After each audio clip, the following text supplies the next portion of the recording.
الحمدللہ وکفا وسلام علی المرسلین والحمدللہ رب العالمین اما بعد فاعوذ باللہ من الشیطان الرجیم بسم اللہ الرحمن الرحیم مثل الذین ينفقون اموالهم فی سبیل اللہ کمثل حبۃ انبتت سبع سنابل فی کل سنبلۃ مئۃ حبۃ واللہ یضاعف لمن یشاء واللہ واسع علیم صدق اللہ المولانا العظیم۔ روح ایمان، مغز قرآن، جان دین، ہست حب رحمت للعالمین۔ ناظرین و سامعین، اللہ رب العزت کا بے پناہ فضل و احسان ہے کہ جس نے ہمیں ماہ رمضان المقدس جیسا عظیم مہینہ عطا فرمایا ہے، اور جو آیت مقدسہ میں نے تلاوت کرنے کا شرف حاصل کیا ہے، اس آیت مقدسہ میں اللہ رب العزت ایک مثال ارشاد فرما رہا ہے ان لوگوں کی جو راہ خدا میں خالصتاً اللہ کی رضا کے لیے اپنا مال خرچ کرتے ہیں۔ ناظرین و سامعین، اللہ رب العزت اس آیت مقدسہ میں ارشاد فرماتا ہے کہ ایک دانے سے میں 7 بالیاں نکالتا ہوں اور ہر بالی کو میں اپنے فضل سے 100 دانہ عطا کرتا ہوں۔ کائنات کا خالق، کائنات کا مالک بڑی وسعت والا ہے اور بہت علم رکھنے والا ہے۔ ناظرین و سامعین، اس آیت مقدسہ کے شان نزول کے حوالے سے مختلف روایات ہیں۔ ایک روایت آپ کی سماعتوں کی نظر کرنا چاہتا ہوں۔ تاجدار حل عطا جناب مولا مشکور کشا حضرت علی شیر خدا رضی اللہ تعالی عنہ آپ کے حوالے سے کہ حضرت علی شیر خدا رضی اللہ تعالی عنہ آپ نے جب حضور نبی رحمت صلی اللہ علیہ وآلہ وسلم کی زبان اطہر سے یہ سنا کہ اللہ رب العزت نے مالدار صحابہ کو، حضور کے غلاموں کو راہ خدا میں صدقہ کرنے کا حکم فرمایا ہے، تو تاجدار حل عطا حضرت علی شیر خدا رضی اللہ تعالی عنہ روایات میں آتا ہے کہ آپ کے پاس 4 دینار تھے۔ ایک دینار آپ نے رات کے وقت راہ خدا میں پیش کر دیا، ایک دینار آپ نے دن کے وقت راہ خدا میں پیش کر دیا، ایک دینار آپ نے پوشیدہ طور پر راہ خدا میں خرچ کر دیا، اور ایک دینار آپ نے ظاہری طور پر راہ خدا میں خرچ کر دیا۔ ناظرین و سامعین، جو بھی شخص راہ خدا میں مال خرچ کرتا ہے، صدقات و خیرات کرتا ہے، اللہ رب العزت اس کو کرم اور فضل سے نوازتا ہے۔ کوئی شخص کسی بھوکے کو کھانا کھلاتا ہے، کوئی شخص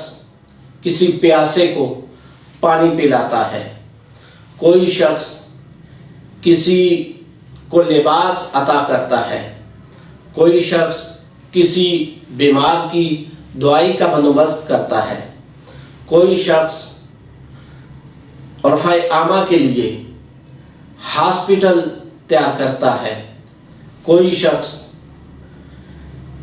فلاحی کاموں میں خالصتاً اللہ کی رضا کے لیے اپنا مال خرچ کرتا ہے،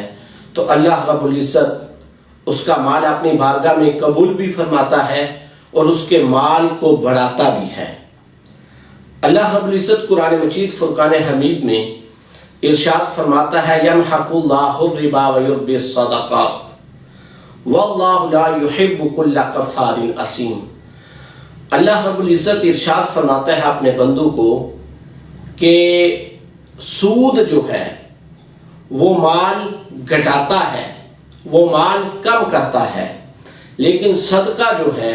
جو راہ خدا میں مال دیا جاتا ہے اللہ کی رضا کے لیے، اللہ اس کو اتنے کرم اور فضل سے نوازتا ہے کہ مال خرچ کرنے والے کو اللہ تبارک و تعالیٰ بے پناہ برکتیں عطا فرماتا ہے۔ اور ناظرین و سامعین، جو مال راہ خدا میں خرچ کیا جاتا ہے اس کے بارے میں اللہ تبارک و تعالیٰ ارشاد فرماتا ہے ان تبدوا الصدقات فنعما ہی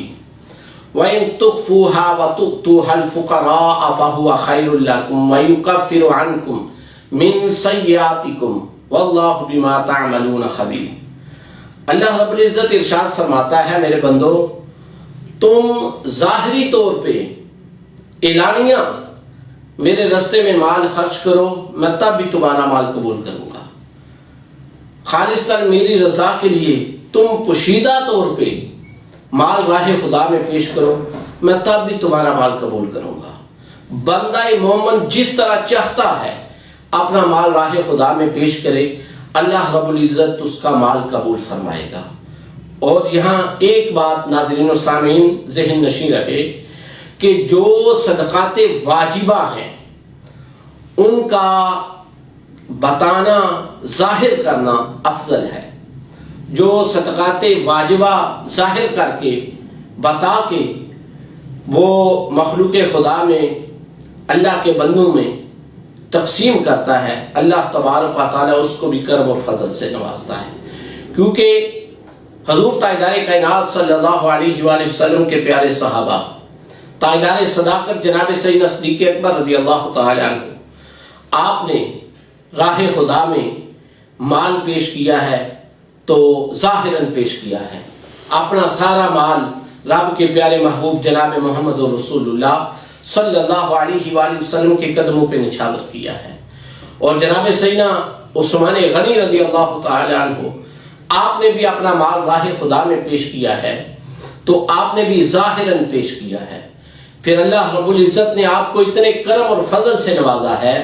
آپ کا مال دربار رسالت میں اس قدر مقبول ہوا ہے کہ حضور تاجدار کائنات صلی اللہ علیہ وآلہ وسلم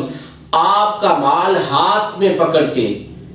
آقا علیہ الصلوۃ والسلام کبھی اس ہاتھ پہ رکھتے ہیں، کبھی اس ہاتھ پہ رکھتے ہیں، اور رب کے محبوب خوش ہوتے ہیں اور آقا ارشاد فرماتے ہیں دنیا والوں،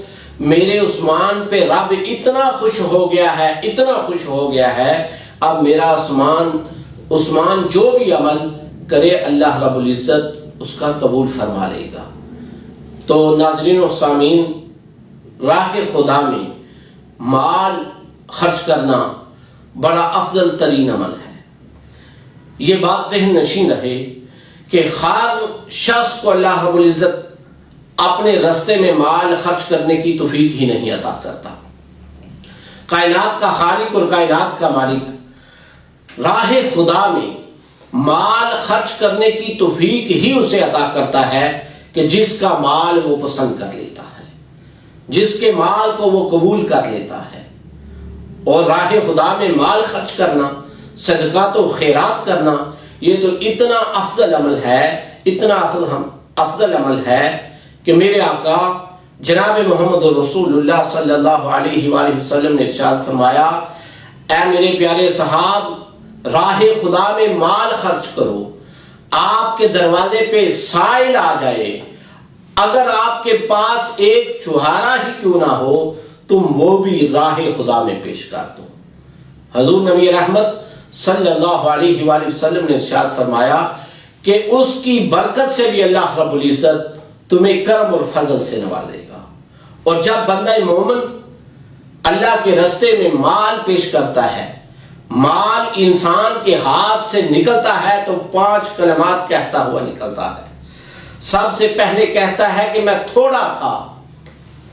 چھوٹا تھا، تو نے مجھے بڑا کر دیا۔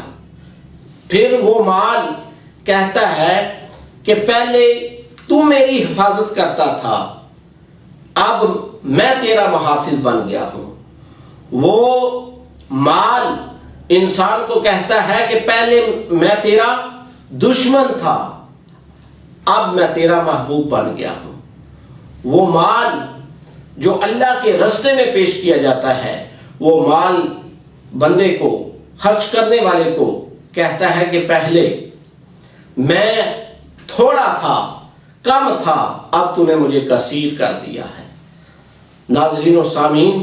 جو بھی شخص راہ خدا میں اللہ کی رضا کے لیے اپنا مال پیش کرتا ہے، غرباء میں، فقراء میں، مساکین میں، مسافروں میں، اللہ رب العزت اس کو کرم اور فضل سے نوازتا ہے۔ حضور تاجدار کائنات صلی اللہ علیہ وآلہ وسلم نے ارشاد فرمایا،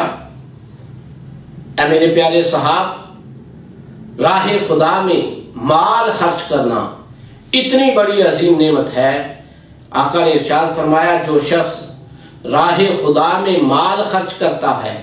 صدقہ کرتا ہے، اللہ رب العزت اس شخص کے اوپر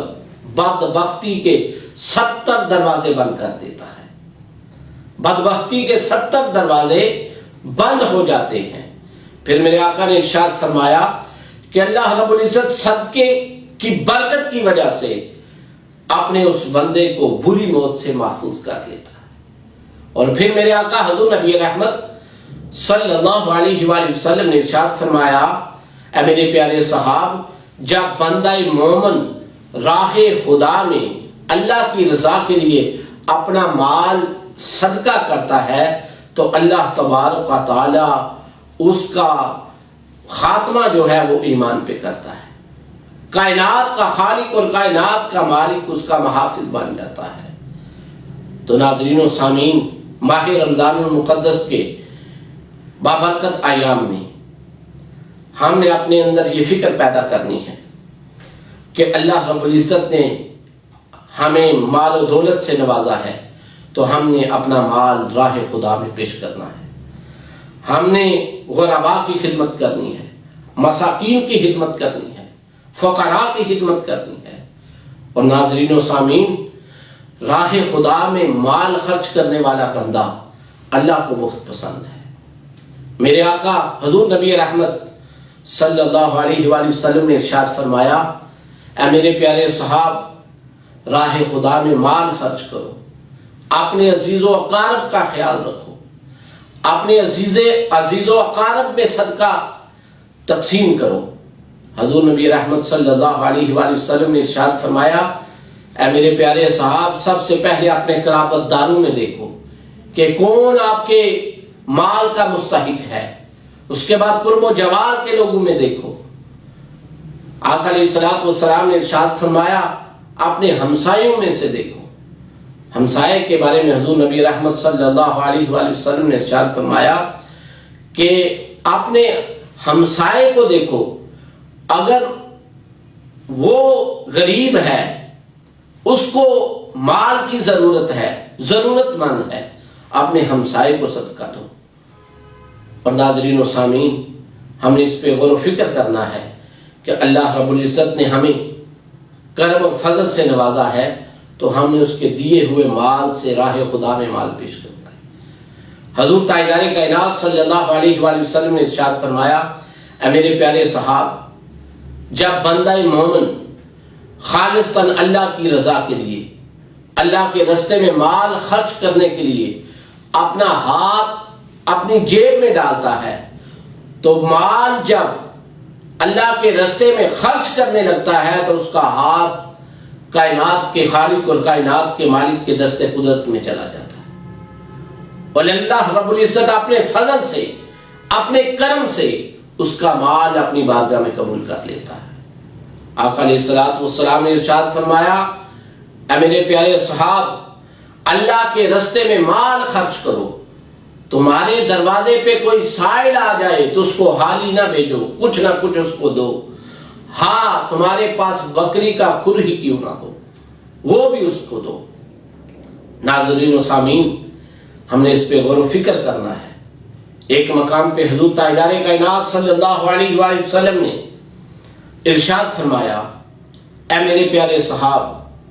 تمہارے دروازے پہ کوئی سائل آ جائے، چاہے وہ شان و شوکت کے ساتھ آئے،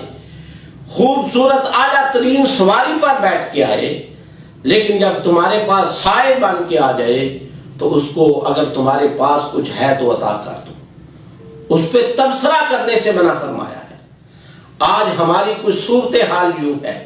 کہ جب سائل ہمارے پاس آتا ہے، ہمارے پاس کچھ ہوتا ہے تو ہم اس کو دے دیتے ہیں،